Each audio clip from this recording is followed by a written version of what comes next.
इस कार्यक्रम के पुण्यार्जक हैं गुरु भक्त परिवार श्री वीरेंद्र कुमार जैन, पुत्र आनंद कुमार जैन, निर्मल कुमार जैन, पौत्र वेदांत जैन, 4/142 बालूगंज, आगरा, उत्तर प्रदेश।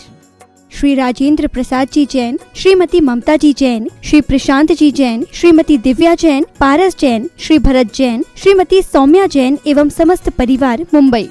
ओम ह्रीं श्रीं क्लीं ऐं अरुं वं वं हम शं तं पं वं वं मं मं हम हम शं शं तं तं पं पं झं झं झीं झीं छीं छीं राम राम ह्रीं ह्रीं रावै रावै नमोरते भगवते श्रीमते पवित्रतजलेंजनाभिषिंचामते स्वाहा। बंधुओं, आप देख रहे हैं शाश्वत स्वामी शिखर की पावन तलहटी में सिर्फ गायत्री परिषद से नित्य प्रति अभिषेक एवं शांति आरा।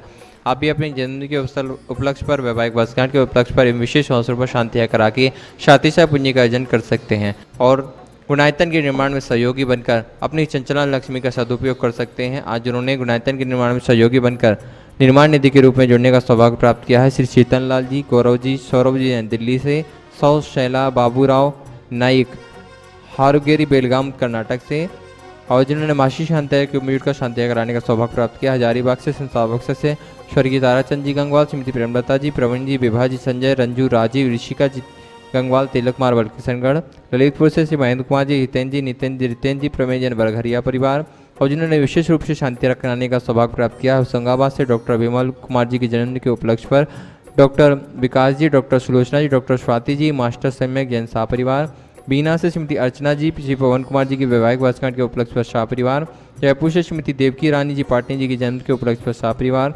औरंगाबाद से संगीता सुनील गंगवाल जी के जन्मदिन के उपलक्ष्य पर शाह परिवार, पुणे से भरत कुमार जी नरडे की जी के जन्मदिन के उपलक्ष्य पर शाह परिवार, दिल्ली से विभोर जी के जन्मदिन के उपलक्ष्य पर शाह परिवार, कोल्हापुर से राव साहब रामगोंडा दनाने की जी के जन्मदिन के उपलक्ष्य पर शाह परिवार, सागर से अरुण कुमार जी पंचरत्न जी के जन्मदिन के उपलक्ष्य पर शाह परिवार, जिनके उन्होंने सुख शांति समृद्धि की मंगल भावना भाई गई है। कोल्हापुर से विमल अन्नाराव कस्तूरे गायत्री शाह परिवार, मंदरसौर से श्री सौमिल जी जैन शाह परिवार, बरिगम लंदन से उर्वी जैन पुत्री श्री भरत जैन शाह परिवार, जिनके स्वास्थ्य की मंगल भावना भाई गई है। सिलीगुड़ी से डॉक्टर पंकज जी, देहरादून से श्रीमती कमलेश जी, न्यूयॉर्क से श्रीमती विनीता जी पापड़ीवाल, गुवाहाटी कोलकाता से तिवर जैन शाह परिवार, और जिन्होंने नित्य शांतियाँ जुड़कर शांतियाँ कराने का सौभाग्य प्राप्त किया है। रतलाम से प्रमोशन अक्षर भौलवादी ज्ञानवती देवी, राजेश जी, रेखा जी, आचन अंत रघवाल साहब परिवार, टीकमगढ़ से स्थापक से बहुल सतवैया, श्रीमती वीना जी, असीम श्रीमती रेम्पी, हापुर श्रीमती देवेश सतवैया, दन सतवैया साहब परिवार, कटनी सत्ता से श्रीमती राजकुमारी, प्रेमचंद जी प्रेमी, इंजीनियर रमेश जी, दिनेश जी, महेश, संजय, अरिंद, अक्षर अंतंका समस्त प्रेमी परिवार, जबलपुर वापस से निर्मला जी, विजय कुमार, शिलेंद्र, श्रीमती प्रियंका, रूपेंद्रकांत, मेदांश, बेविनिया लमेटा वाला परिवार, मुंबई से प्रमोशन अक्षर आरपीएन, श्रीमती ममता जी, प्रशांत, श्रीमती दिव्या, भरत जी, पारस जी, शाह परिवार, विदिशा संस्थापक से कमलाबाई, चंद्रशेखर जी, अंता, प्रिया, दिव्या, उदंग जैन शाह परिवार, रांची संस्थापक से चिंतकला जी, नीरज जी, लीलांसा, जयाग जी पाटिल शाह परिवार, अहमदाबाद से प्रमोशन अक्षर देश जी, भावना, लील, चिराग, आस्था जी, बिलगी शाह परिवार, जयपुर अमेरिका से प्रमोशन अक्षर श्रीमती कमला देवी जी, दिनेश कुमार, विनीता भवक्षिता, विनीत जाह्नवी, विराज जी पापड़ीवाल साहब परिवार, गुवाहाटी कोलकाता से कवरीलाल सेठी, सुमेरवाल जी छावड़ा परिवार से श्रीमती रत्नमणि दीक्षित, इंदिरा देवी छावड़ा से सुरेंद्र प्रीति, सिद्धांत लिया सोननी, अजित मोनिका, आयुषी, अर्णव वितिका विवाह, ऋतु देवर्ष, सुधीर ऋषित, हार्दिक चोड़ीवाल सेठी छावड़ा परिवार, अलवर से श्रोमेशन के तार जयंती परिवार, यूएसएन स्थापक से अजय जी, मजूदी, अतुल रीना आदि, अविरिया जी, अंजू मेहता, अमित मेहता शाह परिवार, इंदौर जयपुर से श्रोमेशन से श्रीमती विमला देवी जी, मुकेश कुमार, चंद्रमला जी, विजय ममता, संजय ज्योति, रितिका, हितेश लाइसा, प्रियांश, कामनी, प्रज्वल, दीपिका, लवीना, दीपांशु, अभि, यशा दत्ती, वर्तनी, पाटौदी, काशलीवाल परिवार, प्रत्यक्ष रूप से शांतियारा करने का सौभाग्य प्राप्त किया है। श्री कुमारी काशवी जी के जन्मदिन के उपलक्ष्य पर पुत्री राजेश जी वर्तिका जी गुड़गांव से, नाना नानी श्री सुभा जी, पूनम जैन गुनायतन, द्वितीय शांतियारा करने का सौभाग्य प्राप्त किया। श्री चंद कुमार जी जैन जबलपुर से, श्री रमेश चंद जी, सतीश कुमार जैन बांदाकुई राजस्थान से, श्री कुसुम जी, सतीश जी जैन दिल्ली से, श्री जिनेन्द्र कुमार जी जैन जयपुर से शाह परिवार, श्री शंभू कुमार जी सोनी जयपुर से शाह परिवार, श्री सौभाग्यमल जी, पदम कुमार जी, अशोक कुमार जी, कमलेश कुमार जी पाटनी बंथली वाली जयपुर से शाह परिवार, श्री उषा जी छावड़ा कोलकाता से उनके स्वास्थ्य की मंगल भावना के साथ परम पूज्य गुरुदेव श्री प्रमाण सागर महाराज जी के आशीर्वाद से आज की शांतियारा प्रारंभ करते हैं। ओम नमः सिद्धेभ्य, ओम नमः सिद्धेभ्य, ओम नमः सिद्धेभ्य। श्री वीतरागाय नमः। ओम ह्रीं नमो रिहंताणं, नमो सिद्धाणं, नमो आयर्याणं, नमो अजाणं, नमो लोये सवेशावनं चत्तारि मंगलम अर्यंता मंगलम सिद्धा मंगलम साहू मंगलम केवली पर्णतो धम्मो मंगलम चत्तारि लोगुत्तमा अर्यंता लोगुत्तमा सिद्धा लोगुत्तमा साहू लोगुत्तमा केवली पर्णतो धम्मो लोगुत्तमो चत्तारि शरणं पूजामि अर्यन्ते शरणं पूजामि सिद्धे शरणं पूजामि साहू शरणं पूजामि केवली पर्णतं धम्मं शरणं पूजामि ओम ह्रीमनादि मंत्रेभ्यो नमः सर्वे शांतिं तुष्टिं पुष्टिं च कुरु कुरु। ओम नमो हरते भगवते परीक्षिणाशेष दोष कल्मषाय दिव्य तेजो मूर्ते नमः श्री शांतिनाथाय शांतिकराय सर्व विघ्न प्राणाशनाय सब रोगा मृत्यु विनाशनाय सर्व परकुतुच्छुदोद्र विनाशनाय सर्व क्षाम डाम विनाशनाय ओम रहाम ह्रीं रूम रूम रहास्य आवसा सर्व शांतिम कुरु कुरु। ओम रूम छुम फट किरीटिम किरीटिम घातै घातै पर विघ्नानि स्फुटै स्फुटै सहस्रखंडान कुरु कुरु पर मुद्राम छिंद छिंद पर मंत्रान भिंद भिंद छ रूम फट सर्व शांतिम कुरु कुरु। ओम ह्रीं श्रीं क्लीं रमस्या उषा अनाहत विद्याय नमो यंतानाम नमः सर्व शांतिम कुरु कुरु। ओम आरहाम श्रीं आरुहुम ऊरुहुम सारः जगदापद विनाशनाय ह्रीं श्री शांतिनाथाय नमः सर्व शांतिम कुरु कुरु। ओम ह्रीं श्री शांतिनाथाय शोक्तरु सत्प्रात्याय मंडिताय शोक्तरु सत्प्रात्याय शोभन पदप्रदाय हवेलियं बीजाय सर्वोपदरु शांतिक्राय नमः सर्व शांतिम कुरु कुरु। ओम ह्रीं श्री शांतिनाथाय सर्वसृष्टि सत्प्रात्याय मंडिताय सर्वसृष्टि सत्प्रात्याय शोभन पदप्रदाय भ्रमलियों बीजाय सर्वोपदरु शांतिक्राय नमः सर्व शांतिम कुरु कुरु। ओम ह्रीं श्री शांतिनाथाय दिव्य ध्वनि सत्प्रात्याय मंडिताय दिव्य ध्वनि सत्प्रात्याय शोभन पदप्रदाय ममलियों बीजाय सर्वोपदरु शांतिक्राय नमः सर्व शांतिम कुरु कुरु। ओम ह्रीं मरम नमो भैवदो मैदी महावीर वडमान बुद्धि ऋषिणो चैदी सर्व शांतिर्भवतु। ओम नमो भैवदो वड्डमाण श्री सज्जक्कम जलम तम गच्छेयाय संपायलम लोयणम भूयणम ज्वेवा विवादेवारणांगणिमा थंबणिवा मोहणिवा सब जीव सतानम अपराजितो भवतु मे रख रख स्वाहा भक्ति प्रसादा लक्ष्मीपुरा जिगी पदभ्रष्टोपद्रव दारिद्रोद्भवद्रव स्वचक्र पर चक्रोद भवोद्रव प्रचंड पवनान जलोद्भवद्रव शाकिनी डाकिनी भूत पिशाच कृतोपद्रव दुर्भिक्ष व्यापार वृद्धि रहितोपदनानां विनाशन भवतु संपूजकानां प्रतिपालकानां यतीन्द्र सामान्य तपो धनानां देशस्य राष्ट्रस्य पुरस्य राज्ञा करोतु शांतिं भगवान जिनेन्द्र।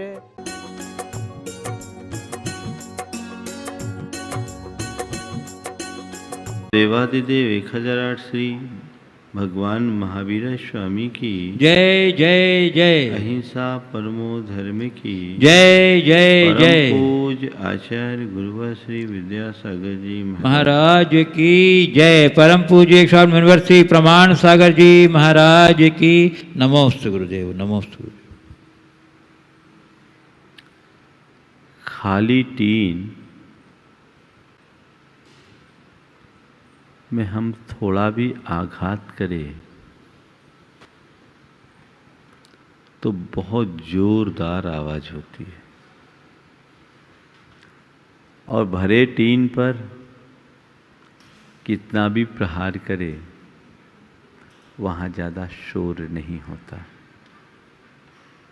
सबका अनुभव है पोली धरा पर हमारे पदाघात का शोर होता है पर ठोस धरती पर कुछ पता ही नहीं चलता। उथली नदी बड़ी तेज सर पर दौड़ती सी दिखाई पड़ती है पर गहरी नदी कोई था ही नहीं लगती। ऐसा लगता नहीं कि इसमें करंट है भी कि नहीं। ऐसा लगता है जैसे कि वह एकदम थमी सी है। उसके वास्तविक करंट का पता तब लगता है जब हम उसमें पैर डालते हैं। बहाव है पर अभिव्यक्ति नहीं। संसार में दो तरह के लोग होते हैं। एक वे जो छोटी छोटी बातों पर बड़ी बड़ी प्रतिक्रियाएं करते हैं और दूसरे वे जो बड़ी बड़ी बातों को भी बड़ी सहजता से पचा लेते हैं। जो पचाने में समर्थ होता है वही अपने जीवन को ऊंचा उठा पाता है। आज गुरुदेव हमें यही मार्गदर्शन दे रहे हैं। वे कह रहे हैं कहो न सहो, कहो न सहो, सही परीक्षा यही आपे में रहो। कहो न सहो, सही परीक्षा यही आपे में रहो। तुम्हारे जीवन में जो कुछ भी घटे उसे चुपचाप सहो, कहो मत। कहना यानी प्रतिक्रियाएं देना। ये जीवन है, जीवन में सब दिन एक समान नहीं होते। अनुकूलताएं भी होती है, प्रतिकूलताएं भी होती है। यथार्थ अनुकूलताएं कम और प्रतिकूलताएं अधिक होती है। संत कहते हैं जैसे तुम अनुकूलता को जी लेते हो, प्रतिकूलता को भी चुपचाप झेलने की सामर्थ्य अपने भीतर विकसित करो। तुम जितना सहन करोगे उतना समर्थ बनोगे। जो जितना सहनशील होता है वो उतना समर्थ बनता है। पेड़ धूप, सर्दी और बरसात की बाधाओं को झेलता है, तब उसमें फूल और फल लगते हैं। वो हमें छाया देने में समर्थ होता है। जीवन में आगत कष्टों का समता से स्वागत होना चाहिए। जीवन में आगत कष्टों का समता से स्वागत होना चाहिए। और जो इसमें समर्थ होते हैं वे ही अपने जीवन को कोई अर्थ दे पाते हैं। हमारे जीवन में कई तरह के कष्ट आते हैं। शारीरिक कष्ट, भौतिक कष्ट और मानसिक कष्ट उनमें प्रमुख है। अगर तुम्हारे शरीर में कोई वेदना है, कोहराम मचाने से क्या होगा? उसको सहो। क्या करूं, सहा नहीं जाता, बड़ी तकलीफ है, बड़ा कष्ट है, हे भगवान अब क्या होगा? कोई पूछता नहीं, कोई संभालने वाला नहीं, किसी को मेरी चिंता ही नहीं, कोई देखता ही नहीं, हम मरे जा रहे हैं। तो मर जाओ ना, क्या हो गया? मर के तो जाना ही एक दिन। किसको सुना रहे हो? कष्ट किसी दूसरे ने नहीं दिया, कष्ट तुम्हारे भीतर प्रकट हुआ है, वो तुम्हारे कर्मोदय से हुआ है। दूसरा यदि आ भी जाएगा तो सहानुभूति के 4 शब्द भर सुना पाएगा, बहुत ज्यादा होगा तो ऊपर से मरहम पट्टी कर देगा, पर दर्द तो तुम्हें खुद को सहना होगा, क्योंकि दर्द तुम्हारे भीतर है, सहना भी तुम्हें है। कोहराम मचाने से तुम्हारा दर्द हल्का नहीं होगा। उसे सहज भाव से सहन करोगे तो तुम्हारा दर्द तुम्हें पीड़ा नहीं देगा। आप क्या करते हैं? थोड़ी सी तकलीफ, हंगामा खड़ा, पूरे घर को हिला के रख देते हैं। अरे भैया सहो, कहो न सहो, सही परीक्षा यही आपे में रहो। मतलब आत्मा में रहो। ये तन को कष्ट है, मुझे नहीं। मैं तो केवल उसका दृष्टा हूं। महान पुरुषों के जीवन में कितने बड़े बड़े कष्ट आए, उनने क्या किया? कोई प्रतिवाद किया, कोई प्रतिक्रिया व्यक्त की? क्या किया? चुपचाप सहा, और रो के सहा, मन महसूस के सहा, मन मार के सहा, लाचारी और बेबसी में सहा, नहीं, समता से सहा, सहज भाव से सहा। नतीजा आज वे जगत पूज्य बन गए। गजकुमार मुनिराज के सिर पर सिगड़ी जला दी गई। कितनी मर्मांतक पीड़ा हुई होगी,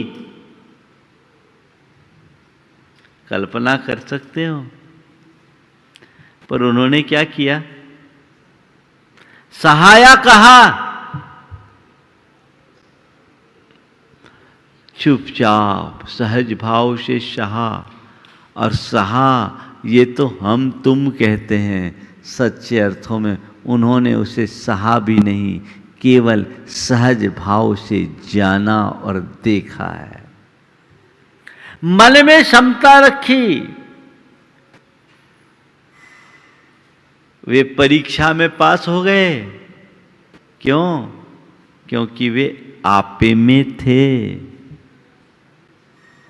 आपे में थे, अपनी आत्मा में थे। ये पीड़ा तन में है और तन मेरा नहीं, मैं देह नहीं चेतन हूं। ये पीड़ा केवल शरीर में है, शारीरिक पीड़ा है, मेरी पीड़ा नहीं, मेरा स्वरूप इससे भिन्न है। यथार्थतः वे भी उस घटना के उतने ही दृष्टा थे जितने हम और आप। जो आपे में होगा उसका बाहर का कनेक्शन अपने आप छूट जाता है, और बाहर का कनेक्शन छूटते ही व्यक्ति के जीवन की दृष्टि बदल जाती है। वो सबके बीच रहते हुए भी उसका अनुभव नहीं करता, उन्हें कोई फर्क नहीं पड़ा। गुरुदेव कहते हैं शारीरिक कष्ट है, कहो न सहो, सही परीक्षा यही। ये तुम्हारी परीक्षा की घड़ी है कि तुमने आत्मा के स्वरूप को आखिर कितना जाना, कैसा भेद विज्ञान है तुम्हारे भीतर, उसको पहचानो और आपे में रहो। मैं देहातीत शुद्ध चैतन्य आत्मा हूं। वेदना घट रही है, पर ये वेदना शरीर में है, मुझ में नहीं। ये वेदना शरीर में है, मुझ में नहीं। मैं तो केवल जानने और देखने वाला हूं। सुकुमार मुनिराज को शालिनी 3 दिन तक चूट चूट कर खाती रही, पर उन्होंने क्या किया? रोया गाया, कोई प्रतिवाद किया, किसी से गुहार की, क्या किया? चुपचाप सहन किया। वे उसके दृष्टा बने रहे। ठीक, ये तन को खा रही है और मैं उसे देख रहा हूं, क्योंकि मैं दृष्टा हूं। ये तन मैं नहीं और ये तन मेरा नहीं, आपे में थे। तो कहो न सहो, आपे में सही परीक्षा यही, आपे में रहो। अगर तुम्हारे ऊपर कोई शारीरिक कष्ट आता है तो विचलित मत हो, उसे अपनी परीक्षा की घड़ी मानो और उस घड़ी में अपनी आत्मा का चिंतन करो। देखो तुम्हारी पीड़ा कैसे दूर होती है, पल में दूर हो जाएगी। फिर उस पीड़ा को दूर करने के लिए कुछ करने की जरूरत नहीं पड़ेगी। आज तुम्हारे सिर पर न तो कोई सिगड़ी रख रहा है और न ही सुकुमार मुनिराज की तरह कोई श्यालनी तुम्हें खाने आ रही है। तो श्यालनी दिखते ही नहीं, आदमी इतना होशियार हो गया। लेकिन यत्किंचित रोग विपत्ति जन्य कोई कष्ट तुम्हारे शरीर में है तो सहो, कहो न सहो। सही परीक्षा यही, आपे में रहो। मेरे संपर्क में एक व्यक्ति बड़े स्वाध्यायशील गुरु भक्त, कार से एक्सीडेंट हुआ, 22 फ्रैक्चर हुए।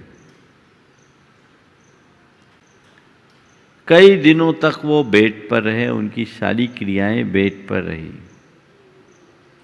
लेकिन उस व्यक्ति ने कभी उफ नहीं किया। बहुत गंभीर रूप से घायल थे। मेरा उनके घर आहार हुआ। लोगों ने कहा महाराज जी बेड पर हैं, आप आशीर्वाद दे दीजिए। मैं जब उनके पास गया, गनीमत ये थी कि सिर पूरा ठीक था, पैर में, कमर में, रीढ़ में फ्रैक्चर्स थे, हाथ में भी फ्रैक्चर था। जब मैं उनके पास गया, मैंने पूछा कैसा लग रहा है? बोला महाराज मैं कर्म काट रहा हूं। आप लोग हमेशा कहा करते हैं आगत कर्म का स्वागत करना तपस्या है, तो महाराज मैं इसे एक तपस्या के रूप में ही स्वीकार कर रहा हूं। महाराज जी आयु कर्म थी तो टिका हूं, आयु अगर पूरी हो जाती तो चला जाता, पर जो होता वो इस शरीर का होता, मेरे चेतन का तो कुछ नहीं होने वाला। महाराज इतनी बड़ी दुर्घटना हुई, पर मैं केवल इस बात को लेकर खुश हूँ कि मेरी चेतना अभी भी जागरूक है। मेरी आयु आज मिटे या कल, बस मैं एक ही बात चाहता हूँ कि जब भी इस दुनिया से जाऊं भेद विज्ञान के साथ जाऊं। कहो न सहो, आपे सही परीक्षा यही, आपे में रहो, आत्मा में रहो। बहुत गहरा संदेश है इसमें।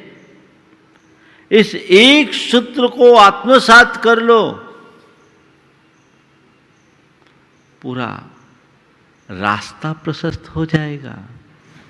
और दूसरी बात ये बताओ, कह करके हल्ला मचाने से, चीखने चिल्लाने से, कोहराम मचाने से क्या तुम्हारी वेदना शांत होगी? पीड़ा दूर होगी? उपचार कराओ, चिकित्सा लो, वो अपनी जगह है, पर वो सारी चिकित्सा तो तन की है। सबसे पहले अपने मन का उपचार करो, भेद विज्ञान के द्वारा आपे में रहो।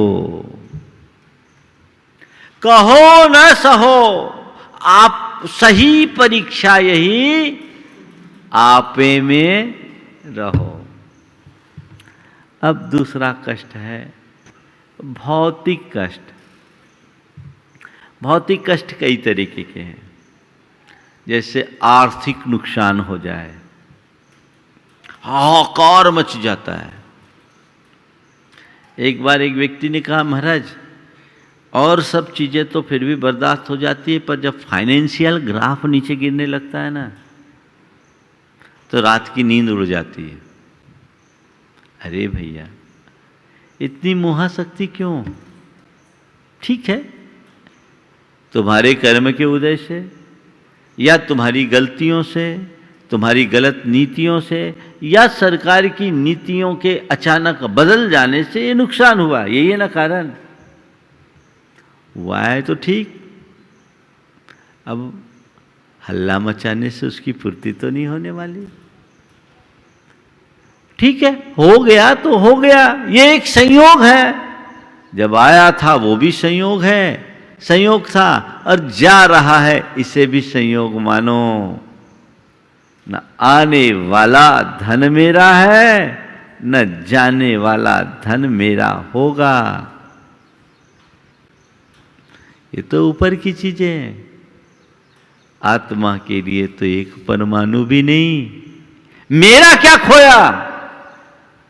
न मैंने कुछ पाया न कुछ खोया, न भीतर कुछ आया न गया।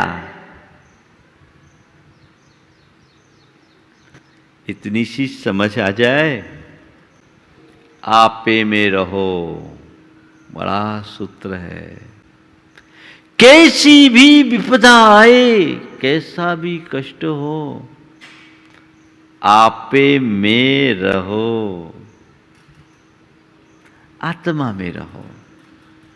ठीक है, अगर तुम्हारी दृष्टि तुम्हारी निजात्मा की ओर होगी तो तुम कष्ट की घड़ियों में भी मस्त बने रहोगे। हर जिनकी आत्मदृष्टि नहीं है वो हर घड़ी पस्त पड़े रहते हैं। तय तुम्हें करना है, मस्त होकर जीना है या पस्त पड़े रहना है। कैसे करना है? मार्ग है, कहो न सहो, सही परीक्षा यही, आपे में रहो। और इसका व्यवहारिक अर्थ लो। आपे में रहो यानी अपनी स्थिति को प्रकटाओ मत। अगर तुम्हें व्यापार में नुकसान हो गया, धनाभाव हो गया और मार्केट में हल्ला हो गया, पूरी रेपुटेशन खत्म, है ना? होगा, फिर और धंधा चौपट हो जाएगा। आपे में रहो, अपने में रहो, बताओ मत, जो है उस स्थिति को झेलो और परेशानियों से बाहर निकालने का रास्ता खोजो। ये परीक्षा है, इसमें पास हो गए तो आगे सफल, और फेल हो गए तो विफल। बहुत गहरा संदेश है। ऐसी स्थितियों में व्यक्ति को बहुत ध्यान देना चाहिए। मैं एक ऐसे व्यक्ति को जानता हूं जिन्हें बहुत बड़ा लॉस हुआ, साधारण लॉस नहीं, करोड़ों का लॉस हुआ। जब उनके बारे में मुझे बताया गया, वो आए मेरे पास। सूचना पहले से थी कि इस व्यक्ति को लॉस लगा है। उस व्यक्ति ने जो बात कही वो ध्यान देने लायक। बोले महाराज, मैंने तो आज तक किसी से कहा नहीं कि मुझे कोई लॉस हुआ। लोग मीडिया के माध्यम से इस तरह की बातें करते हैं, लॉस। महाराज आप ही बताओ, जब मेरी आत्मा का कोई प्रॉफिट ही नहीं तो लॉस किसका होगा? आत्मा में न प्रॉफिट है न लॉस है। ये लोग जड़ संयोगों को ही प्रॉफिट और लॉस के रूप में देखते हैं। महाराज, हमने तो आप लोगों से यही सीखा है कि भीतर का तत्व शाश्वत है, चिरंतन है। उस आत्मा का एक प्रदेश भी इधर से उधर नहीं हो सकता। है इतना श्रद्धान? तुम्हारी आत्मा का एक प्रदेश भी इधर से इधर नहीं हो सकता। सच्चाई है या नहीं? फिर अरे सब लुट गया, लुट गया, लुट गया, मिट गया, मिट गया, मिट गया। अरे तेरे पास ऐसा कुछ है ही नहीं जिसे कोई लुट सके, और तू ऐसा है ही नहीं जो मिट सके। तो अलुट है, अमिट है, शाश्वत है, चिरंतन है। जो तेरा है वो कभी नष्ट नहीं हो सकता, और जो नष्ट होता है वो तेरा नहीं हो सकता। इतनी सी तो समझ चाहिए। जिसके अंदर ऐसी समझ है वो परीक्षा में पास है, वो आपे में है। और जिसमें नहीं है वो आपे से बाहर है। और आपको पता ही है जो आपे से बाहर होता उसका क्या हाल होता है, हाँ? है ना? जब भी आपे से बाहर होते हैं तो क्या दशा बनती है? दुर्दशा। कहो न सहो, सही परीक्षा यही, आपे में रहो। पारिवारिक कष्ट है, ये भी भौतिक कष्टों में ही है। अब परिवार की कोई समस्या, शारीरिक हो गई, आर्थिक हो गई, पारिवारिक हो गई। अब मैं आपसे पूछता हूँ, परिवार में कोई कष्ट है तो उस कष्ट का बखान करने से क्या कष्ट का निवारण होगा? मान लीजिए किसी का पति अनुकूल नहीं, किसी की पत्नी अनुकूल नहीं, किसी का भाई अनुकूल नहीं, किसी का बेटा अनुकूल नहीं, किसी का पिता अनुकूल नहीं है, तो हल्ला मचाने से क्या वो ठीक हो जाएगा? ऐसे क्या वो रास्ते पे आ जाएगा? अपितु उल्टा ये होगा कि तुम्हारी परिवार की छवि और बिगड़ जाएगी, रेपुटेशन खराब होगी कि नहीं होगी? तो भाई जो है चुपचाप से सहो। कहकर क्या होगा? मेरे कर्म का उदय है, अब तो मुझे चुपचाप सहन करना है। अगर सहन करने में दक्षता हो जाए तो जीवन निहाल हो जाए। बहुत से लोग हैं ऐसे, हमने पुराणों में पढ़ा है, कहानियों में भी पढ़ा है कि लोगों ने अपने बड़े बड़े पारिवारिक कष्टों को भी कितनी प्रसन्नता से झेला है, सहजता से झेला है, उस समय में विचलित नहीं हुए। लेकिन मैं आपको कहानियों की बातें नहीं बताता, मैं उन लोगों की बात आज आपके सामने रखना चाह रहा हूँ जो घर परिवार में तमाम प्रतिकूलताओं के मध्य भी समता और प्रसन्नता से जी रहे हैं, समता और प्रसन्नता से जी रहे हैं। एक व्यक्ति जिसकी धर्मपत्नी बड़ी खतरनाक, उग्र मिजाजी, कब क्या बोल दे कोई पता नहीं, और विचित्रता ऐसी कि और सबसे तो प्रेम से बोले पर पति से कभी सीधी मुंह बात न बोले, पति से कभी सीधी मुंह बात न बोले। एक रोज की बात है, वो आए हुए थे मेरे पास और मेरे कमरे के बाहर ही पत्नी पति को झाड़ लगा रही थी, बुरी तरह झाड़ रही है। जो शब्द वो बोल रही है वो मेरे कानों में आ रहे हैं, शब्द बोल रही है वो मेरे कानों में आ रहे हैं। मुझे भी लगा, हे भगवान, ये पति है, क्या हाल हो गया इसका, ऐसा तो होना नहीं चाहिए। उस समय तो मैं कुछ नहीं बोला, पति चुपचाप सुनता रहा। पत्नी अपना गुबार निकाली और थोड़ी देर बाद चले गई। जब वो चले गई तो वो मेरे कमरे में आया। मैंने देखा चेहरे पर बिल्कुल सहज भाव, चेहरे पर बिल्कुल सहज भाव। अमूमन ऐसी बात अगर किसी साधु से भी बोल दे तो हो सकता है थोड़ी देर के लिए वो विचलित सा दिखे, लेकिन वो व्यक्ति एकदम सहज, उसके चेहरे में एकदम सहज भाव, कोई अंतर सा नहीं दिखा। मैंने ऐसे ही पूछा, भैया क्या है? बोले महाराज यही मेरी तपस्या है, मैं आभार मानता हूं उसका। मैं पहले आपकी तरह मोक्ष मार्ग में निकलना चाहता था, मेरे माँ बाप जबरदस्ती शादी करवा दिए। मैं सोचता हूँ कि मेरी तपस्या आप के रास्ते में नहीं बधी थी, पत्नी के ही रास्ते में बधी थी। महाराज ये रोज़ इस तरह की बातें करती हैं और मुझे कोई फर्क नहीं पड़ता, मैं उस घड़ी आपे में रहता हूँ और ये मानता हूँ ये सब कर्म निर्जरा का निमित्त है। दब्बे भुजन्ते नीमा जायदि सुहम च दुखम च तम सु दुख विदन्नम वेद दिया निज्जरम जादी। महाराज मैं आपे में रहता हूँ, मैं यही समझता हूँ ये इसकी आदत है, और महाराज 30 बरस से ऐसा झेल रहा हूँ। 30 बरस हो गए विवाह किए और हो रहा है, ये रोज का इसका काम है। महाराज वो अपना काम करती, उसका जी हल्का हो जाता है और मेरे कर्म झड़ जाते हैं। मैं तो इसको फायदा ही मानता हूँ, क्या फर्क पड़ता है, चार बातें सुनने से, अगर चार बातें सुनने से उसका जी हल्का हो और मेरे कर्म कटे, तो ये तो मेरे लिए एक उपलब्धि ही है। ये एक दृष्टिकोण है।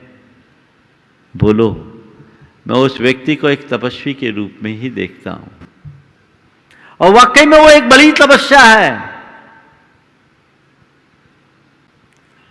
कहो न सहो सही परीक्षा यही, आपे में रहो, आपे में रहो। इस तरह से हल्ला मचाने से कोई परिणाम नहीं मिलता। मैं एक ऐसी महिला को जानता हूं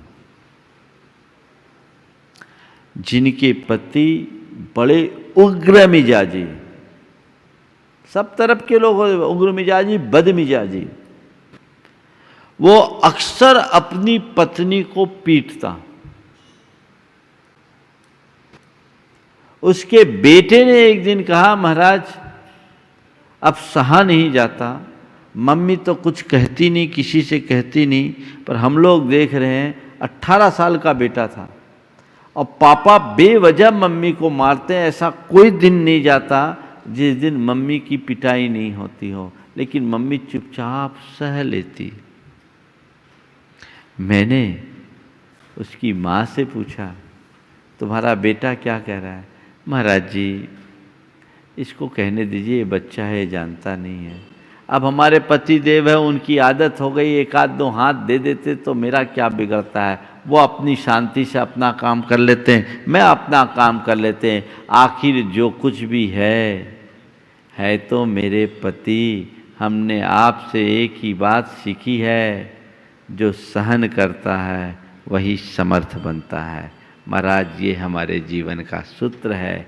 अब यदि इन बातों को लेकर मैं हल्ला मचाऊं, प्रतिक्रियाएं दूं, तो और गड़बड़ियाँ ही होगी। अभी तो घर का शोर घर में ही थम जाता है, यदि मैं प्रतिक्रियाएं देने लगूं तो ये सड़क पर और समाज में भी आ सकता है। महाराज, क्या किया जा सकता है? अगर उसने एक और बड़ी अच्छी बात कही, महाराज हम लोग तो कई बार पागल के प्रलाप और हरकतों को भी झेलते हैं। काश यदि मेरे पति पागल हो जाते तो क्या मुझे बर्दाश्त नहीं करना पड़ता? बर्दाश्त तो करना ही पड़ता। मैं यही सोचती हूँ कि इनके मन में कुछ पल के लिए पागलपन सा छा जाता है, उनका होश हवास खो जाता है। वे आपे से बाहर हैं, मैं आपा क्यों खोऊं? मैं आपे में रहती हूँ, मामला निपट जाता है। कहो न सहो सही परीक्षा यही, आपे में रहो। मैं आपसे पूछता हूं, तुम्हारे सामने कोई आपा खो बैठे तो तुम्हारी समझ क्या कहती है? तुम भी उसकी तरह आपा खो और उससे उलझो, या आपे में रहकर उसका आपा ठंडा करो? कौन सा? क्या कहती है तुम्हारी समझ? बोलो। अपने में रहो, समझ तो यही कहती है, पर करते क्या हो?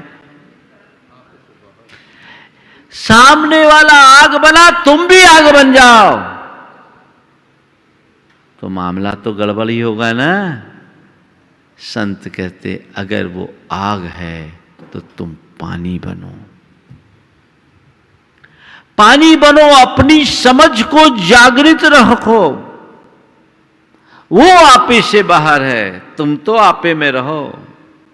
जब भी तुम्हें ऐसा दिखता है कि किसी व्यक्ति का मानसिक संतुलन गड़बड़ाया हुआ है, ठंडे हो जाओ, शांत हो जाओ। वो कुछ बोल रहा है, बोल लेने दो, उस समय कुछ भी प्रतिक्रिया मत दो।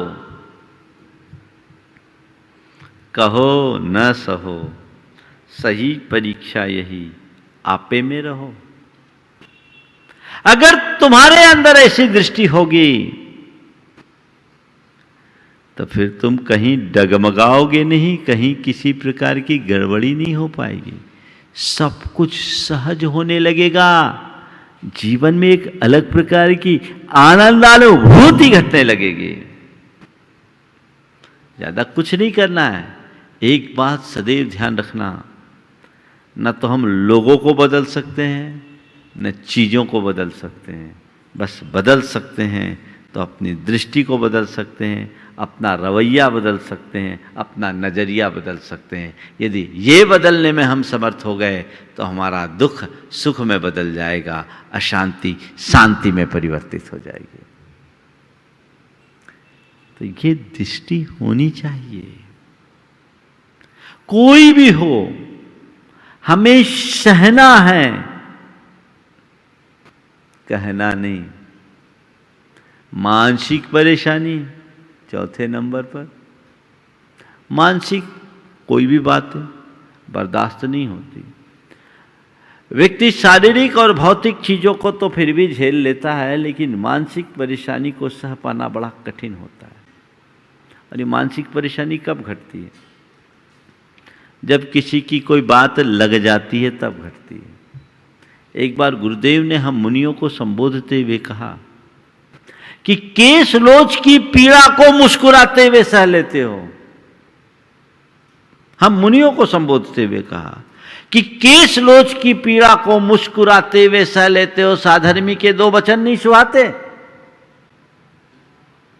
अरे उसने मुझे ऐसा कह दिया। अरे यही तो अज्ञान है। क्या कहा तुमने? सुना क्यों? कोई तुम्हें कुछ भी कहे, जब तक तुम उसको पकड़ोगे नहीं तब तक तुम पर उसका असर नहीं होगा। इग्नोर करना सीखो, चीजों को नजरअंदाज करना सीखो, तो जीवन में आनंद है। 4 शब्द हैं: सुनना, कहना, सहना, बहना। सुनना, कहना, सहना, बहना। किसी ने कुछ आपको सुनाया, अब सुनने के बाद आप क्या किए? यदि सह लिए तो मामला वहीं खत्म, और कहना शुरू कर दिए, सुन के सुनाना शुरू कर दिए तो मामला और विकराल। बोलो, होता है ना। एक बार एक बहन जी ने सवाल किया शंका समाधान में कि महाराज वो ऑफिस से आते हैं और रोज 2-4 सुनाते हैं। पहले तो मैं चुपचाप रहती थी, अब मुझसे भी बर्दाश्त नहीं होता, मैं भी उन्हें सुना देती हूँ। कहाँ तक बर्दाश्त करूँ आखिर? महाराज मेरा ये करना ठीक है कि नहीं? मैंने उल्टा पूछा, ये बताओ जब तुम्हारे पति आके तुम्हें 2-4 सुनाते थे और तुम चुपचाप सुन लेती थी, तब का परिणाम क्या होता था? और अब जब तुम जवाब देने लगी तब का परिणाम क्या है? बोले महाराज पहले वो सुनाते थे, मैं सुन लेती थी, और खाना पीना के बाद प्रेम से हम लोग बातें बतियाने लगते थे, मामला वहीं ख़त्म हो जाता था। और अब वो सुनाते हैं और मैं सुनाता हूँ, मैं उसके उल्टे मैं सुनाती हूँ। रात भर दोनों के बीच शीत युद्ध जारी रहता है। एक का मुँह इस तरफ, एक का मुँह इस तरफ, एक छत के नीचे भी दोनों एक दूसरे से कोसों दूर। तो मैंने कहा अब तुम खुद ही सोचो, इस तरह का प्रतिवाद करने का परिणाम क्या है? अरे भाई आखिर पति तो तुम्हारा है। मैंने मजाक में पूछा, पति को छोड़ने का इरादा तो नहीं? नहीं महाराज ऐसी बात कैसे करते आप, कहाँ छोड़ सकते हैं? हम बोले पति को छोड़ नहीं सकते। बोले पति को बदल सकती। बोले महाराज वो सुनते कहाँ है? तो हमने कहा सुनाती क्यों? अगर सुनते नहीं है तो सुनाने की चेष्टा क्यों करती है? सहज भाव से स्वीकार करो, इसमें ही तो मजा है। इतना सा दृष्टिकोण बदल जाए, जीवन का मजा ही बदल जाए। लेकिन लोग हैं जो अपनी दुर्बलता, बस ऐसी स्थिति में अपने आप को संभाल नहीं पाते, प्रतिक्रियाएं करते हैं। किसी ने कुछ कहा नहीं, आपने प्रतिक्रियाएं दी। सुनना तो कहना मत, चुपचाप सहना।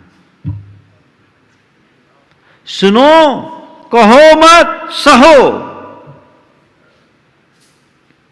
आप लोग कई बार घर परिवार में ऐसा करते भी हो, किसी ने कुछ कह दिया, अपने पेट में रखते, भैया किसी को बताना नहीं तो अभी बवाल हो जाएगा।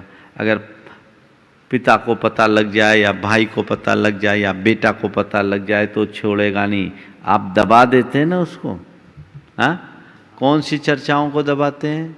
जिस चर्चा के विषय में आपको ऐसी आशंका होती है कि इसकी प्रतिक्रिया उल्टी होगी, आप उस बात को दबाने की कोशिश करते हैं।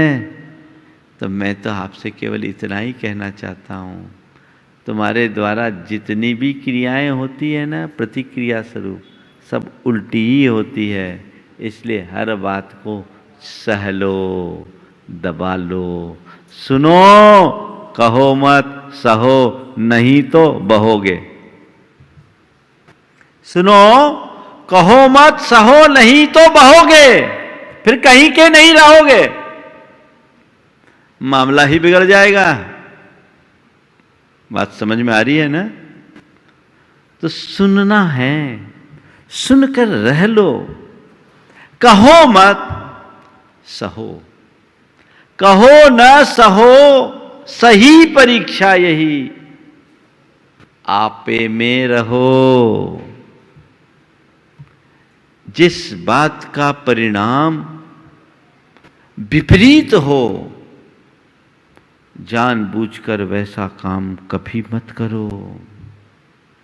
जानो, आपे में रहो को और थोड़ा व्यापक दृष्टि से देखो। अपने स्वरूप को जानो। आत्मा का स्वरूप तो है ही, अपने इस बाहरी स्वरूप को भी जानो। आज मान लीजिए मुझसे किसी ने कुछ कहा और मैं उसे पचा न पाऊं और आपकी तरह मैं भी ताव में आकर उल्टा पुल्टा बकना शुरू कर दूं, तो क्या होगा? आप क्या कहोगे? अरे मुनि महाराज को ऐसा शोभा नहीं देता, मुनि महाराज इतने गुस्से में, हमने तो कभी किसी मुनि को ऐसा नहीं देखा, यही कहोगे ना?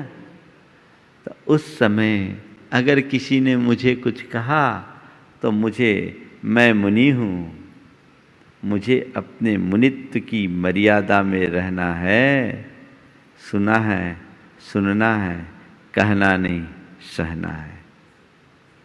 सुना, सुन लिया, अब कहना नहीं, सहना है, आपे में रहना है। मैं मुनि हूं, मुझे मेरी मर्यादा में रहना है। ये समझ मुझे बहुत प्रकार की नकारात्मक प्रतिक्रियाओं से सहज रूप में बचा लेती है। आप भी हमेशा समझ रखो, मैं एक अच्छा पिता हूं, मैं पति हूं, मैं बेटा हूं, मैं मां हूं, मैं पत्नी हूं, मैं बेटी हूं। मुझे उसकी मर्यादा बना के रखनी है और मुख से ऐसे शब्दों का प्रयोग कतई नहीं करना है जिससे मर्यादाओं का हनन होता हो, मर्यादा का हनन होता हो। ऐसे शब्द का प्रयोग मुझे करना ही नहीं। जीवन का मजा इसमें है। प्रतिक्रियाओं को देने में कोई मतलब नहीं, प्रतिक्रियाओं से बचने में ही आनंद है। और देखो, प्रतिक्रिया भी 4 स्तर की होती है। कुछ लोग त्वरित प्रतिक्रिया देते हैं, कुछ लोग तीखी प्रतिक्रिया करते हैं, कुछ लोगों की प्रतिक्रियाएं नकारात्मक होती है और कुछ की प्रतिक्रिया बड़ी संयत होती है। त्वरित प्रतिक्रिया, तुरंत, कुछ लोग इधर हुआ नहीं, उनकी स्थिति तो एकदम लोडेड स्टेन गन की तरह होती है। इधर हुआ नहीं और धाए धाए धाए धाए फायरिंग चालू। अरे भाई, ये तो देखो कि यहां आवश्यकता क्या है, इसका औचित्य क्या है। इस प्रतिक्रिया का परिणाम कभी अच्छा तो होने वाला नहीं है। इसलिए यहां बचो, त्वरित प्रतिक्रियाओं से बचो, तीखी प्रतिक्रिया मत करो। कुछ कहा और एकदम चढ़ बैठे, इनसे बचो। तीखी प्रतिक्रिया नहीं करते, नकारात्मक प्रतिक्रिया, यानी अब मुंह फुला के बैठ गए, बोले कुछ नहीं है। तीखी प्रतिक्रिया वाला तो वहीं भड़ास निकाला, निपटा दिया। अब यहां मुंह फुलाए बैठे, मन में गांठ बांधे बैठे, सामने वाले के विषय में अपना घुड़क तान लगाना शुरू कर दिए, अलग प्रकार का जाल बुनना शुरू कर दिए और अंदर विद्वेष की आग लगा बैठे और उस व्यक्ति को नुकसान पहुंचाने के लिए तरह तरह के कुचक रचना शुरू कर दिए। ये सब क्या है? नकारात्मक प्रतिक्रिया है। इस नकारात्मक प्रतिक्रिया से सदैव बचो। क्या करो? संयत प्रतिक्रिया दो या सहज प्रतिक्रिया करो। संयत प्रतिक्रिया यदि कचित कदाचित करना है तो प्रेम पूर्वक सामने वाले की बात को हल्के से लेकर उसे धीरे से उसका एहसास कराने की कोशिश करो। और नहीं है तो सबसे उत्तम अच्छा तो है सहज बने रहो, सहज प्रतिक्रिया करो, उसे नजरअंदाज कर दो, उसके विषय में कुछ कहो ही नहीं, सुन करके अनसुना कर दो। जीवन की सहजता सदैव कायम रहेगी। और यदि बातों को पकड़ करके बैठोगे तो बात बात में उबलते जाओगे। छोटी छोटी बातों को नजरअंदाज करना सीखिए। तो कहो न सहो, सही परीक्षा यही, आपे में रहो। क्या करना है? आपे में रहो। कहो न सहो, सही परीक्षा यही, आपे में रहो। जिन लोगों की सहनशीलता कम है, जिनका स्वभाव बड़ा उग्र है, जो हर पल में तीखी प्रतिक्रियाएं देते हैं, जिनका मन बात बात में भड़क जाता है, उन सब से मैं यही कहता हूँ, थोड़े दिन भावना योग करो और उसमें ये 3 कमांड दो। मुझे शांत रहना है, मुझे शांत रहना है। दूसरा, मुझे सहन करना है, मुझे सहन करना है।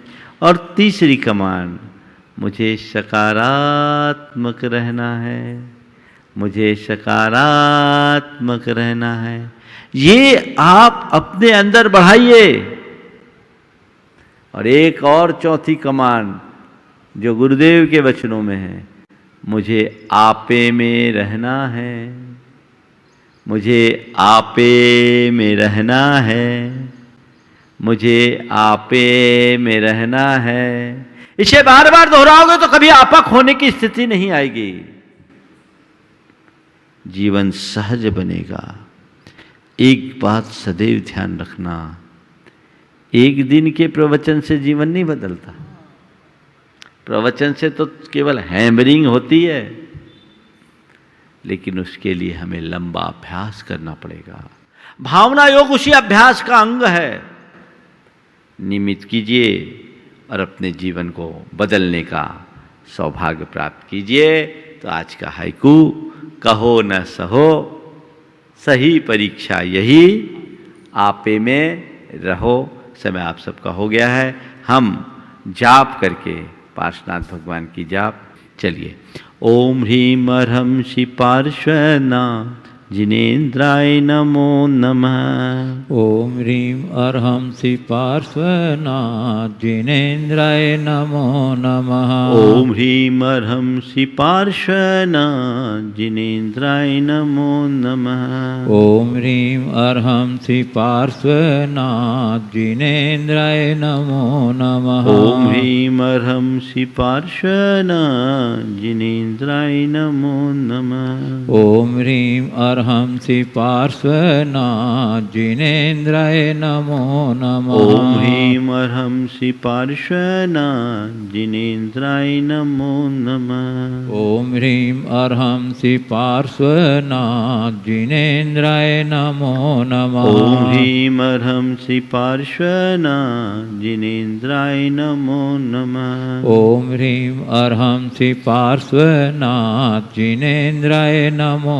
नमः। ओम ह्रीं अर्हं श्री पार्श्वनाथ जिनेन्द्राय नमो नमः। ओम ह्रीं अर्हं श्री पार्श्वनाथ जिनेन्द्राय नमो नमः। ओम ह्रीं अर्हं श्री पार्श्वनाथ जिनेन्द्राय नमो नमः। ओम ह्रीं अर्हं श्री पार्श्वनाथ जिनेन्द्राय नमो नमः। ओम ह्रीं अर्हं श्री पार्श्वनाथ जिनेन्द्राय नमो नमः। ओम ह्रीं अर्हं श्री पार्श्वनाथ जिनेन्द्राय नमो नमः। ओम ह्रीं अर्हं श्री पार्श्वनाथ जिनेन्द्राय नमो नमः। ओम ह्रीं अर्हं श्री पार्श्वनाथ जिनेन्द्राय नमो नमः। जय बोलो चिंतामणि श्री पार्श्वनाथ भगवान की जय। परम पूज्य आचार्य गुरुवर श्री विद्यासागर जी महाराज की। इस कार्यक्रम के पुण्यार्जक थे गुरु भक्त परिवार श्री वीरेंद्र कुमार जैन, पुत्र आनंद कुमार जैन, निर्मल कुमार जैन, पौत्र वेदांत जैन, 4/142 बालूगंज आगरा उत्तर प्रदेश। श्री राजेंद्र प्रसाद जी जैन, श्रीमती ममता जी जैन, श्री प्रशांत जी जैन, श्रीमती दिव्या जैन, पारस जैन, श्री भरत जैन, श्रीमती सौम्या जैन एवं समस्त परिवार मुंबई।